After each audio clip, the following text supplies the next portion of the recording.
I'm Corbett Wall with USDA Livestock and Grain Market News, here with your weekly feeder and stocker cattle market summary for the week ending June the 28th, where we had feeder cattle and calves selling $1 to $4 higher across the country.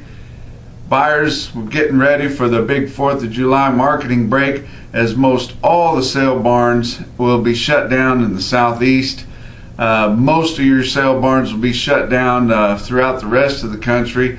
Direct marketing will be mostly non-existent, and it's just a good time in the middle of the summer for a lot of those shippers down in the southeast to shut down, clean things out, take a break, and everybody else to just sit back and not do much in the livestock marketing arena until after the 4th of July is over. Now there will be a few specials, especially in the upper Midwest.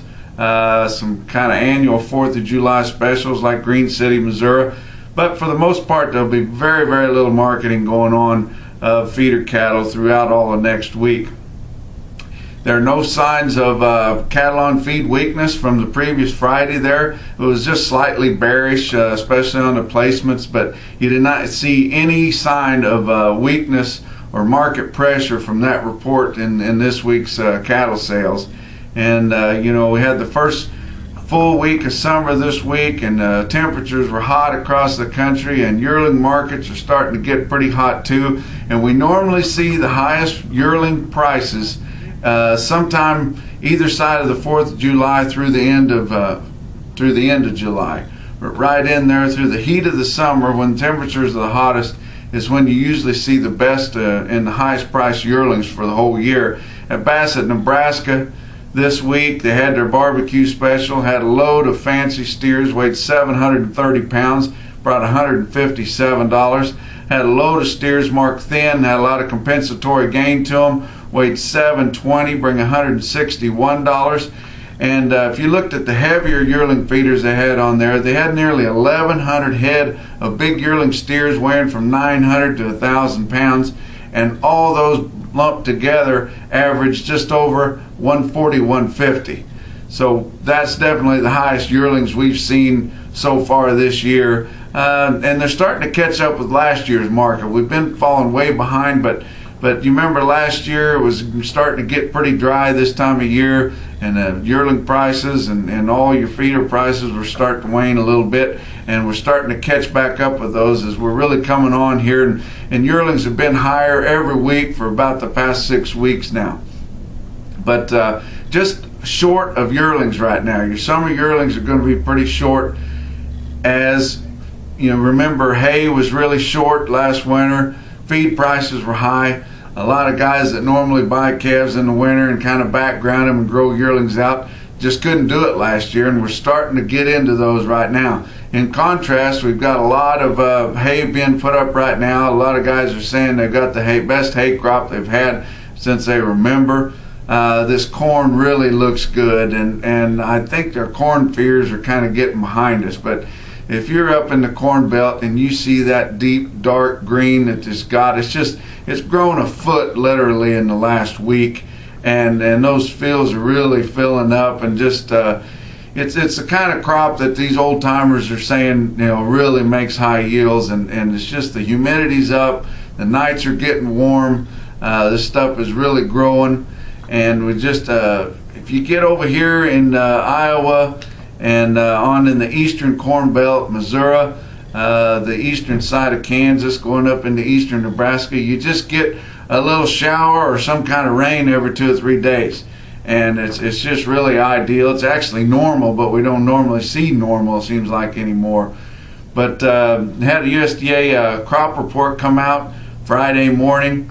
Kind of expected corn stockpiles, existent corn stockpiles as of June the 1st, come in lower, and they were lower than expectations at 2.76 billion bushels. So, we knew it was going to be tight getting to the new crop, and supplies of what we know are out there are really short right now. On the other side, your planted acres come in higher than expectations. Everybody was worried about the late planting, and it was wet, and they weren't getting them in and everything.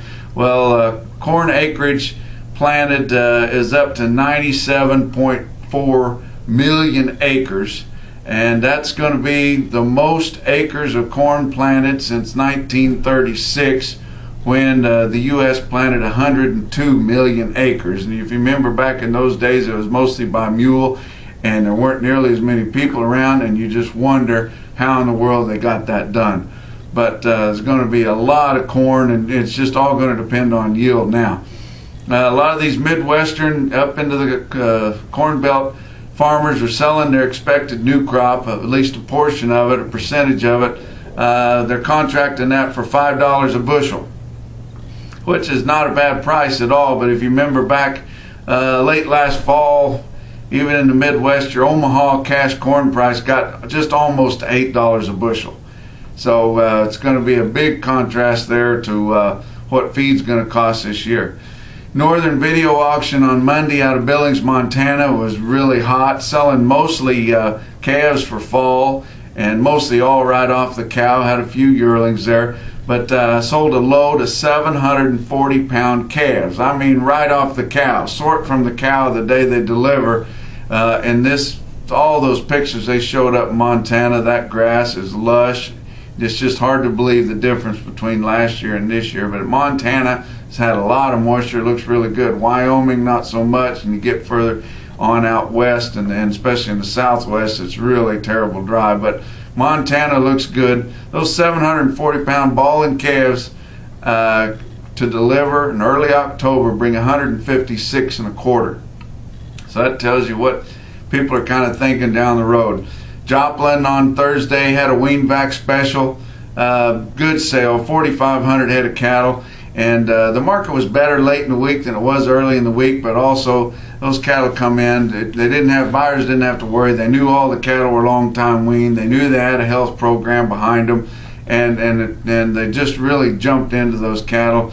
And your calves there sold $6 to $12 higher than they did on Monday. But just you figure most of that's probably a premium for long time weaned and vaccinated. Some of it was a market, some of it was because they sold in bigger bunches and more uniform, but still $6 to $12 premium, and most of it on those heavier calves weighing either side of 600 pounds. We're starting to hear of some check weigh-ins out in the Flint Hills, and those cattle are doing it all out there. I won't repeat some of what I've heard those cattle are gaining per day out there, but it's more like feedlot type gains. And those cattle are really cheapening up those yearlings for people, and a lot of those are going to be coming off later in July because they were late getting them turned out because they didn't know if they were going to have enough pond water. But and there'll be less of those yearlings coming by far than normal. Fat cattle this week, 120 to 121, which is pretty much steady with what they had last week. Slaughter cows around the country, $3 to $7 higher, as we saw, which is normal, but we don't always see. Of 4th of July coming in, they know those sale barns are going to be shut down. They're going to need cows, and those buyers got real aggressive this week on your slaughter cows. Your regional weighted averages in north central states, 800 to 900 pound steer this week cost you 140, 138 compared to 133, 39 last week. Big jump because you saw that Bassett sale really jumped in there and made a big difference. And last year, 144.40. In the south central states, 700 to 800 pound steer cost you 139.12 compared to 137.24 last week and 146.22 a year ago. Down in the southeast, the 600 to 700 pound calf cost you 134.93 compared to 134.72 last week and 138.77 a year ago. We will not have a video or a written feeder cattle summary next week. We'll be back with you after the marketing break. Hope all of you have a great 4th of July celebration. And check out our website for more market information or any sales that might be had over the 4th of July at marketnews.usda.gov. And from the Regional Market News Office in St. Joe, Missouri, we'll talk to you in 2 weeks.